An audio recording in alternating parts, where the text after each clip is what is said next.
A weekend of planned protests after an unprecedented week. A High Court decision to force the closure of a so-called Asylum hotel in Epping. Weeks of protests sparked by an asylum seeker being accused of the alleged sexual assault of a schoolgirl there. And in places like Nuneaton, after the alleged rape of a girl, asylum seekers again accused. Today, hundreds gathered in cities like Bristol, Liverpool and Perth.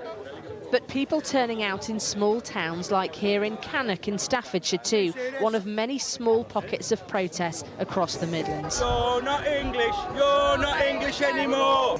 At the moment we've got a counter-protest behind us here in Cannock. If you have a look round here, we're actually in between the two protests, and we've also got a protest over here over my shoulder, which is the protest against the so-called Asylum hotel. We wanted to speak to those on this side of the protest, but a couple of people made it difficult for us, saying they weren't happy with us filming there. Come on, mate, he's on Channel 4. Some counter-protesters didn't want to speak to us either. Others felt it was necessary. Why was it so important for you to kind of be seen to be so... Well, I think we do need to be seen because I think the majority of the population are welcoming to people who come to their towns for various reasons. The Ukrainians, for example, they got a massive welcome in Stafford. It is racism and they're harassed. People can have freedom of speech, but why pick on innocent people? 20 miles down the road in Tamworth, and protesters gathered outside a hotel being used as accommodation for asylum seekers, including these grandmothers. Do you feel listened to? Not at all. Not at all. We're not listened to. No one. None of us. We're all English, and none of us get a word. We're not allowed a word, are we? As us grandmas have got to be heard. We've got to be heard. It's just not right what's happening. I feel the least racist person out. And that's what really quite tore me, because I thought, I don't want to be classed as racist. I just don't want these people that are coming over illegally. The use of contingency accommodation to house asylum seekers has increased significantly since the pandemic. In March 2020, only 5% of asylum seekers were housed in it. By March 2025, almost a third were, mostly in hotels. The majority of local authorities have fewer than one asylum seeker per 200 local residents limit, with the exception of Coventry, Halton in Cheshire, Hillingdon and Hounslow in London, as well as Belfast and Glasgow. Yesterday, both the Home Office and the owners of the Bell Hotel in Epping said they'd appeal against a High Court decision to close it. But it's politically perilous for the government if it seems it's ignoring the courts or indeed voters.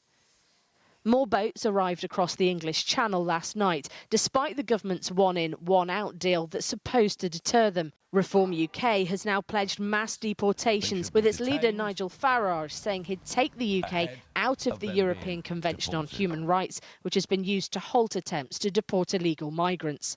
The current government says his plans are pie in the sky.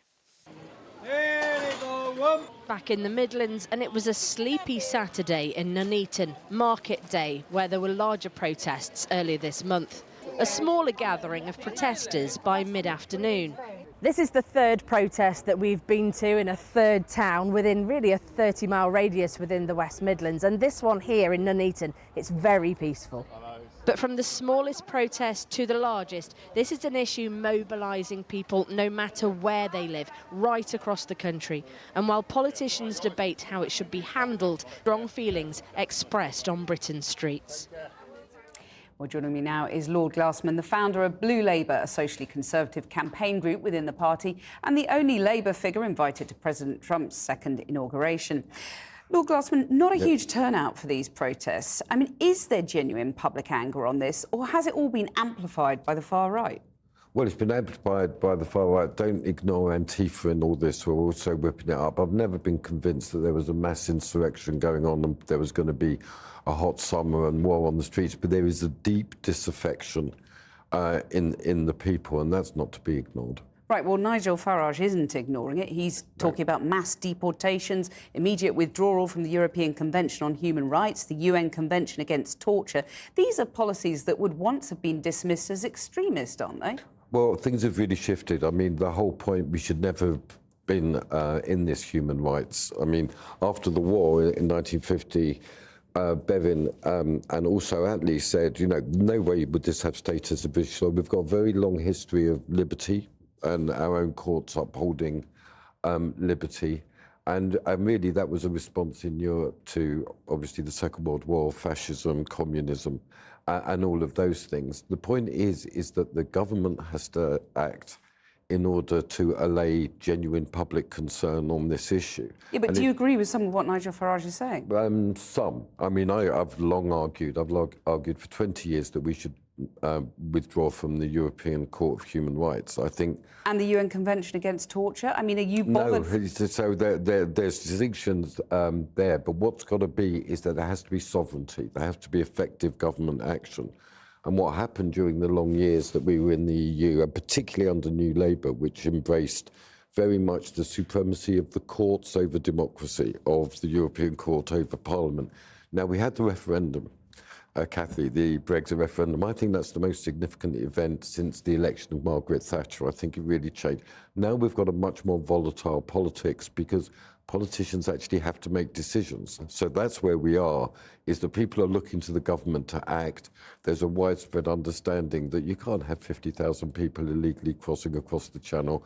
Action needs to be taken. Yeah, but and we can't surrender that to Farage. Yeah, but action is tougher because of Brexit, which you supported. I mean, for example, if we were part of the EU, refugees could be returned to the first safe country under the Dublin Agreement, and that now can't be done. So have people like you made it harder, actually, for Labour to act? I don't think what we are is we're divided of minds and divided of heart. I mean, one part I really understand of my party, the Labour Party, wants to return to like the Prince album, dancing like it's 1999, free movement, globalisation, technology. The world has really changed, and the people of this country want to see effective government action on the issue. I mean, I know you want withdrawal from the European Convention on Human Rights. Yeah. What about the Refugee Convention? I'm not so sure about, but the Refugee Convention needs revisiting because at the end of the Second World War, there were approximately 200 to 300,000 refugees valid. Now it's something like 30 million. I mean, you've got to look at the scale of this. Right. So what do you say to people who are deeply concerned by the idea of returning people to places where they could be tortured, Afghanistan, Eritrea? Are we still a welcoming country or not? No. I mean, the whole point is that France is a safe country. France is it's a signatory. Right. So I dispute the whole idea of calling them asylum seekers. They're not. France was a completely safe country. So we've got to ask ourselves what's happening with that border. I think that when in politics there's an issue that people are obviously very concerned about, I think it's obligatory for a government to respond to that. And what happens if Labour doesn't get a grip on this? Well, what happens is I fear the same fate as for the Conservatives. The Conservatives are now like ghosts, Cathy. Do you remember? They speak, but we don't hear. They live among us, but we don't see them. They're literally spectres. But reform no one's could listening. win if Labour doesn't get a grip. Absolutely. The odds is life and death now. Labour has to respond to working class concerns on this issue. Lord Glassman, thank you very much for joining us. My pleasure.